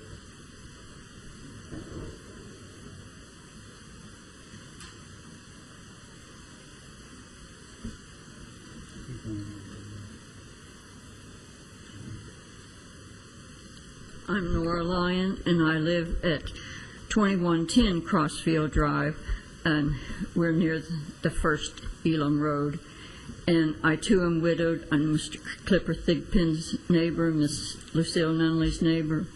And I, too, am bitterly opposed to this. And like Mr. Thigpen's property taxes, I don't remember what mine were in the early 60s, but now they're $1,500, and with the notice that they're going to be more. And my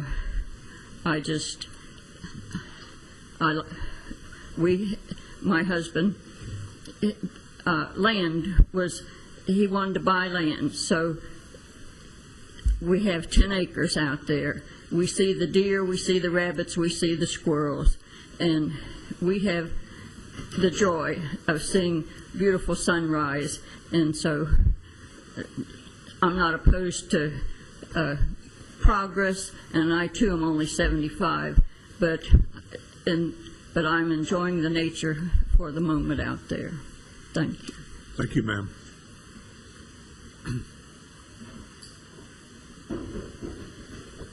My name's Delmar Kern. I live at 2220 Aladar Run out in Nelson Downs. My house butts up to the creek in the back there that you're talking about, and the back part of my lot's in the floodplain. And I've seen some pretty high water since we were out there. And improvement's improvement. I understand we have to make it. But when it floods out there, it flows across the road right now because there's not enough drainage to go in under the road. When they eventually put a bigger highway in, are they going to put enough bridges or drainage pipes to keep the water from backing up into our area because we developed the other side and we need more stuff? And whenever I drive down Elam Road and Joby Jackson, there's all kinds of property for sale out there right now. You know, I would think we had enough property to develop. We don't need any more. I'm against it. I'm sorry. Thank you, sir.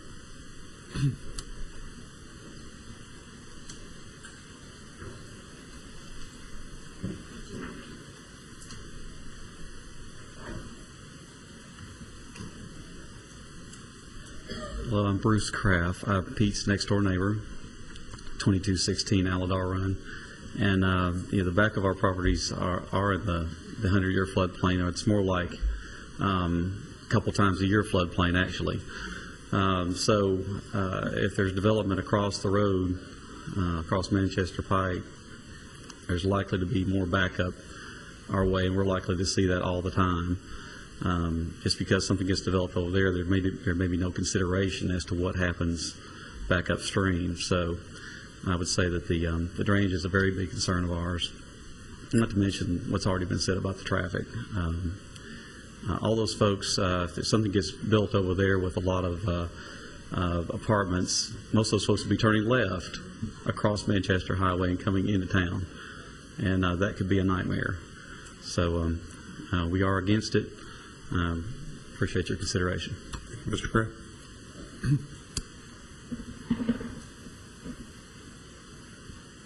Would anybody else care to speak? I just want to review. I'm sorry. I'm sorry, sir. Can't. I'm sorry. 1 minute. No, sir. Sorry. Yes, twice. The attorneys, the representatives generally do, yes, sir. I'm Jim Lewis. I live at 3406 Manchester Pike. Mr. Hill only beat me out there about 4 years. I was actually born directly across the road from this property, and I now live next to it. I guess one of the main things I want to do is to correct some of the terminology that's been used you've been referring to the area there at the front as wetlands and being in the 100-year floodplain. It's more likely in about the bi-monthly floodplain. Since we've lived there, one time I've seen water in front of our house where it was actually level with Manchester Highway. One of the problems that, we just have drainage problems down through there. And if this is approved, the ultimate site plan really has to pay some particular attention to the retention ponds, and the floodplain there in the front of that property needs to be left open. Obviously, they'll have to put the retention ponds somewhere else. To widen the highway there, the state will actually have to build over the top of a spring that's at the very front of the Jones property, virtually in the right-of-way that the state already has. So there's going to be some problems there. So I sort of have a feeling that this will be approved, but yet some attention needs to be paid to the traffic concerns and also the floodplain area there. Thank you. Thank you, Mr. Lewis. Would anybody else like to come forward?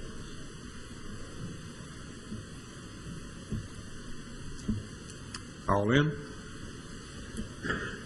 that case, I'll close the public hearing. Mr. Adelon. I didn't hear many questions. I heard a lot of comments, but would you have any comments pertaining to the flooding situation that you've heard? The Latta Creek has a designated and studied 100-year floodplain that is regulated by both the city and the county. We require that we allow development in the floodplain as long as you elevate your structures. It also has a floodway. We do not allow development in the floodway. I've never observed the overtopping of the street. I've heard of it before, and I suspect it has to do with the size of the culverts on the Manchester Highway. Were the state to widen Manchester Highway, I believe they'd take a hard look at that, probably add some capacity. I'm not sure what the consequence would be. I certainly would hope that our city engineering department would coordinate with them and the county would coordinate with them on that. You've got water that's trapped apparently by the road because of those culverts, turning it loose downstream. I don't know what the consequence would be. Some would want to study.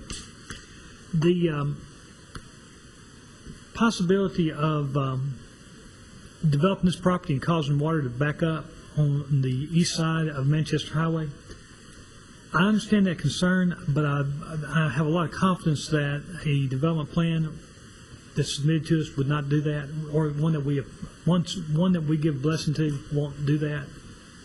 So I'm not very worried about that. There is a lot of wetland on the front of this property. I think any storm drainage system is probably going to stay out of that, and probably will have to build some storm drainage detention areas on the site outside of the area beside the creek. You can see an aerial photograph that was provided in your package. You can see that there's a little creek that crosses the front of this property. That is a tributary of Lytle Creek. That's not Lytle Creek itself. Quite a bit of drainage comes through there, though, and it comes from further south, almost, and maybe even all the way up to Joby Jackson Parkway. Quite a bit of drainage comes down that little draw and through the Jones property.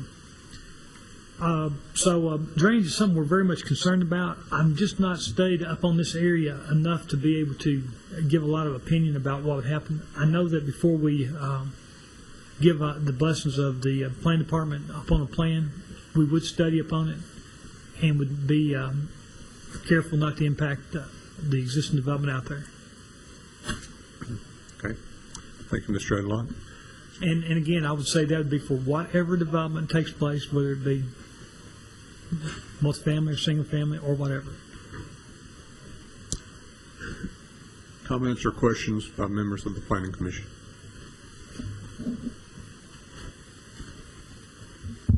Mr. Gilley. Thank you, Chairman Lang. Mr. Adelon, a comment was made that I had written down. If detention ponds are required, and that takes up some of the acreage that's potentially going to be developed. That would also then lower the amount of units that could be built. Is that correct? In other words, if the number of acres shrinks, that doesn't mean the same number of apartments can still be built on what's left. Well, no, sir. With RM16 zoning, we would look at a net number rather than a gross number. And you would, well, I may have said that wrong, but basically you'd look at the total number of acreage within the boundaries of the development, regardless of how it's used, whether it be detention areas, whether it be floodway, floodplain, or wetlands, or parking lots, or open space. And then whatever the acreage in that, you apply the number 16, that's 16 dwelling units per acre, to the total site. That's what you're permitted.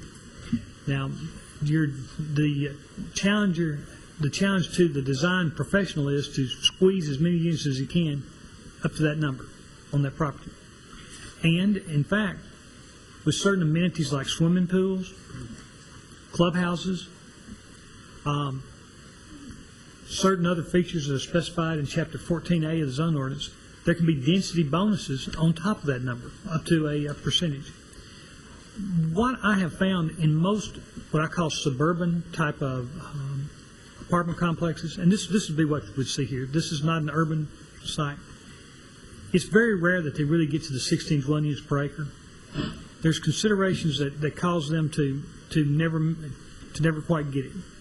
They've got a park. They've got to meet our park requirements, which is based upon the number of bedrooms, 1.1 per bedroom for each 2 or more bedrooms in the complex. They've got to meet our park requirements. They've got to meet our landscape requirements. They've got to meet our stormwater requirements. What I'm finding is they will generally get to about 12 to 14 units per acre, and that really tops out. And it's really not because of the detention. It's just because just good design. They just can't quite get it there. So the overall big picture of the development itself, of what all has to go into. That's right. Just the suburban style, meeting our height requirements, meeting our open space requirements, meeting our livability space requirements, floor area ratios. It's just hard to get that 16 dwelling units per acre and be marketable in competition with everybody else in town. They just can't do it. And as far as drainage issues, will those all have to be worked out before any site plans can be approved? They can't dump more water on the property around them that's going on. Is that correct? Yes, sir, it is. They submit it, and that often there is a little bit of a process that we go through with plans review. The design engineer gives it his best shot. He generally looks closely at the site. We, as a staff, we've got a bigger global view. We use the GIS system we've got. We recall our testimony we've heard here. We look more global. We'll consult with resources that the engineer may not. Then we'll compare notes, listen to comments. He'll try again. We'll send more comments. He'll try again. And then they're about ready to turn something into the Plan Commission. So it's usually a process that we go through. We learn in these kind of meetings. That's why I always say, send me photographs with a date on it. It's so helpful. People just can't understand, because we do use those to help us in the future. Mr. Young. Mr. Daylight, is there any plan for the extension of Elam Park Extension Road at this time? There is no plan that is pending. It's something that's the plan staff views as a very important future road that as additional development happens in the area. We view that it will be a very beneficial addition to our major street plan. I think that there's a very real possibility that it will appear in our next major thoroughfare plan when we undertake comprehensive revisions to it. We're waiting for census data to get back before we do that, because we want to have the best and most up-to-date census tract information before we do any kind of thing. But I do think that road will be a very important addition. Where it will come through here may, to some degree, be dependent upon development. There's Mr. Hill. He's in the alignment of the road. It could come through the Jones property. It could come through the Hill property. It may have to come also through the Hoover property. Some of those property owners may not ever have development plans, Some of them may have something in mind. Circumstances may change for others, and priorities may change with them. But there's no plan to have a back entrance out of this. There's a plan, but it's a very long-term speculative plan. As the development immediately behind this is Zone Light Industrial develops, we will see the road built out. We've seen a beginning of that development right off of Joe B. Jackson Parkway. It's what we call the Panatone development, but it's really Elam Farms. It's got a couple of different names, but loosely we've called it the Panatone. As they develop into the back, they'll extend that road. They'll have to. We want to see it extend all the way to Manchester Highway, and that's what I was talking about in the major thoroughfare plan.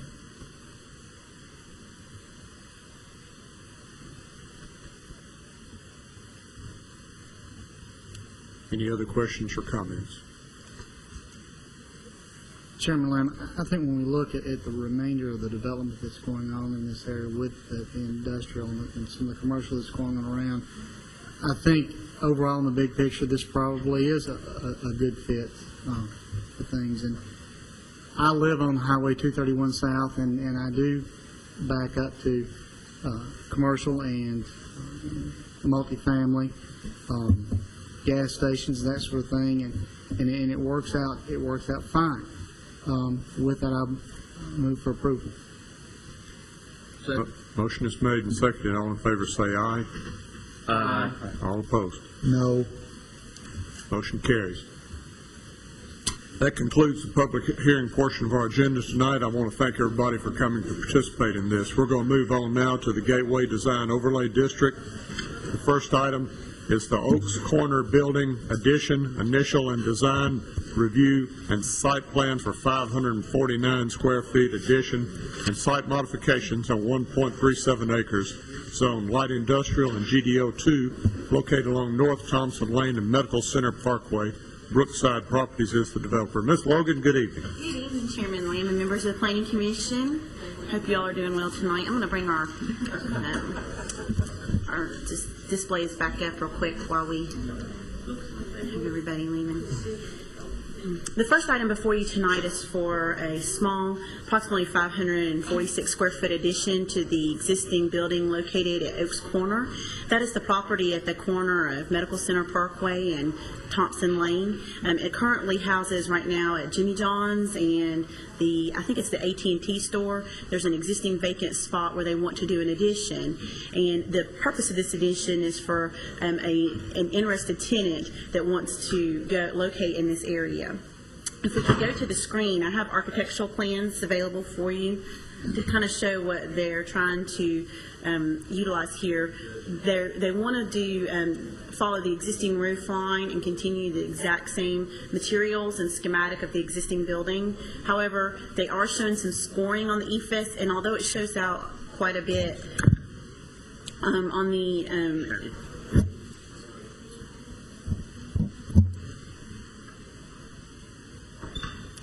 thank you. Though it shows out quite a bit on the elevations itself, it should be really lightly and faint actually in the field. The one thing I would caution them on is whether or not that's considered a logo for the business that wants to go in there, and if so, they'll have to make sure that they get that permitted through the sign code and through our sign administrator. They're also showing a blue awning on that area, whereas the rest of the building has either a metal awning or a black awning.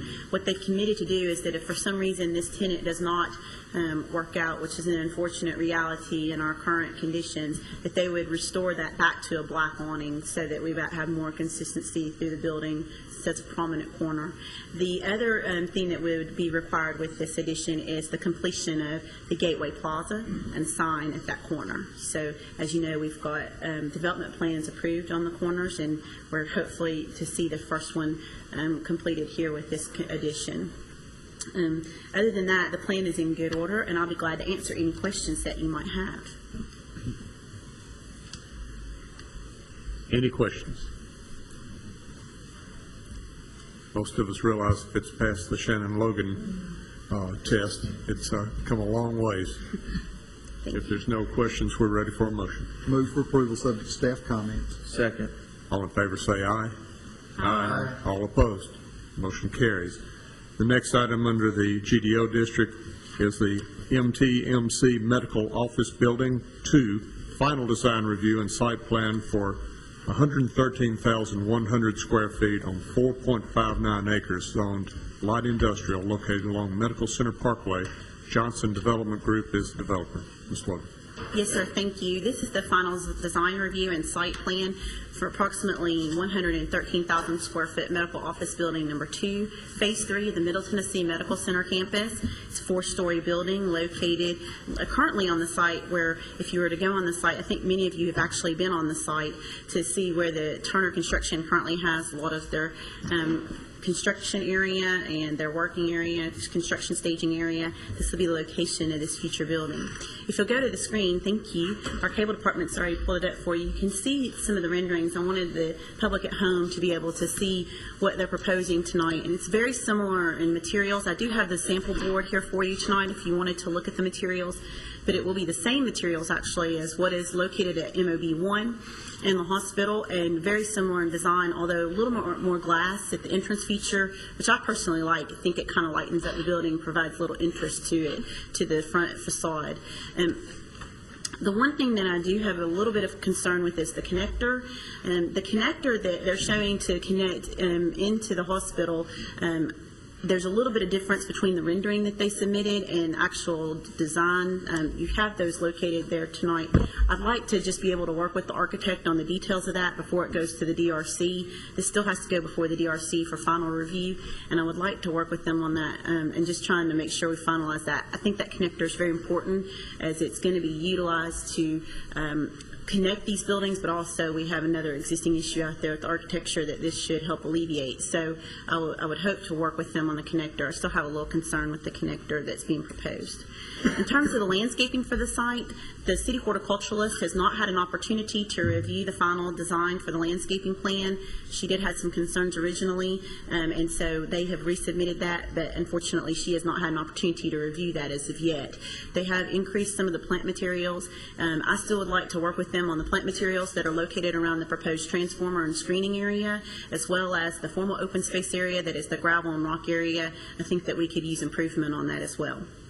In terms of the civil plans, Ron Balachandra has reviewed the traffic control plan and the traffic accesses that we discussed a lot at initial design review, and we have come to a design that everybody is acceptable with. We feel like that issue is resolved, so we feel like the access is going to work well, and that they'll still have access to their utility lane, access to the physician's parking area, as well as a safe access into the new parking area that's going to be constructed to support this building. The fire chief, Assistant Chief Ken Honeycutt, did let me know today that he has been out and reviewed this, a couple of comments that were related to the sprinkler connections, and that everything has been resolved in that area. So we should be moving forward in terms of making sure we're okay with our fire protection. And finally, I wanted to talk to you briefly about the proposed fire lane that sits behind the building. Currently, as it's shown on your plans, it's to be a 20-foot wide lane that is of stamped or stained concrete, which you all will have final approval over in terms of the design of that. However, they have asked us to look at doing a grass paver system. Myself, our Assistant City Manager, Mr. Crumley, Chief Honeycutt, and Cynthia Holloway met with the installer, the landscape architect, and the civil engineer at the Nissan headquarters in Franklin last week to look at what they've done and what they've been able to accomplish using the grass paver system. They had some really good areas out there where it was well utilized, and they had some areas that had suffered and some barren areas. It's just like anything, you know, there's going to be good sides and there's going to be bad sides. My concern with using this for the fire lane is that we have used this same treatment at another area in the gateway, and it's not utilized for public safety. It's utilized for service delivery, and we've had issues with it. They have worked to reinstall it. I have to give them credit for that. They have worked to try to satisfy the staff and try to make it correct. And I think that they've finally gotten to a place where it will be a positive for the site where it's located. However, my concern continues to be that this is not for service delivery. This is for fire protection, and that is a public safety, life safety issue. Having talked about it with our fire chief, however, we believe that we're willing to work with them on this because we feel that it's an opportunity to try to work on something and do something different, to try to provide additional green space, and to try to really work with the applicant. However, I wanted to make sure that the concerns are so noted, because what I would like is a condition that if for some reason the grass pavement system fails or we can't get it to really be the way it needs to be, that they'll take it out and replace it with concrete. Because we know that 8 inches of concrete is going to support what we need it to support, which is an 85,000-pound ladder truck. So that's what I would like to do if they're willing to work with this. Other than that, the site plan is in very good order. There are a few details that I need to work out with the landscape architect, the architect, and the design engineer. And what I would ask is that you approve this tonight, subject to conditions that they meet with staff to go over these details and resolve these issues prior to the meeting with the final design meeting with the DRC. And I'll be glad to answer any questions that you may have. The malfunction junction that we talked about in our work session over there, has anything been done to that? And they're working with our city traffic engineer, and it's been resolved. We've actually, that's the one that I talked about earlier, where we've resolved that issue, and we feel very comfortable with the design that they have submitted. Any other questions? It's a beautiful facility, once again. Yeah, the hospital that's there is gorgeous. Of course, this is just another investment to that property, and they're invested, and so are we. Yes, sir. Mr. Chairman, I move for approval subject to staff comments. Second. All in favor say aye. Aye. All opposed. Motion carries. Thank you. That concludes the GDL portion of our agenda. Mr. Adelot, do you have any other business? No, sir. If there's no other business, we stand adjourned.